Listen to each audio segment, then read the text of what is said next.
જામનગરમાં અડધી રાત્રે દેકારા સાથે બેફામ ડ્રાઇવિંગ કરતી ટોળકીનો ત્રાસ। જામનગરમાં મોડી રાત્રે બેફામ ડ્રાઇવિંગ કરતી ધૂમ ગેંગ સક્રિય થઈ હોવાનું ચિત્ર ઉપસ્યું છે। ગત મંગળવારે રાત્રે 1 વાગ્યા પછી કેટલાક શખ્સો ટુ વ્હીલર પર બેફામ ડ્રાઇવિંગ કરતા તથા દેકારો બોલાવતા વિવિધ રસ્તાઓ પરથી પસાર થતા શહેરીજનો ભયમાં મુકાયા હતા।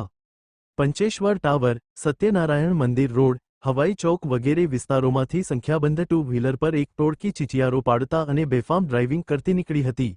સ્પીડ બ્રેકર પણ ઠેકાળતા આ બેફામ વાહન ચાલકોએ પોતાની સાથે જ અન્ય લોકોનો જીવ પણ જોખમમાં મૂક્યો હતો।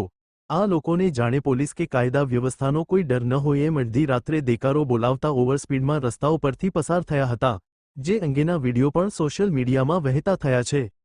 ત્યારે લોકોની સલામતીને જોખમમાં મૂકતા આ લોકો વિરુદ્ધ પોલીસે કાર્યવાહી કરે તથા શહેરમાં વિવિધ પોઈન્ટ પર લગાવેલા સીસીટીવી કેમેરાઓને તપાસી આ ધૂમ ગેંગનું પગેરું દબાવી કાર્યવાહી કરવામાં આવે એવી માંગ ઉઠી છે।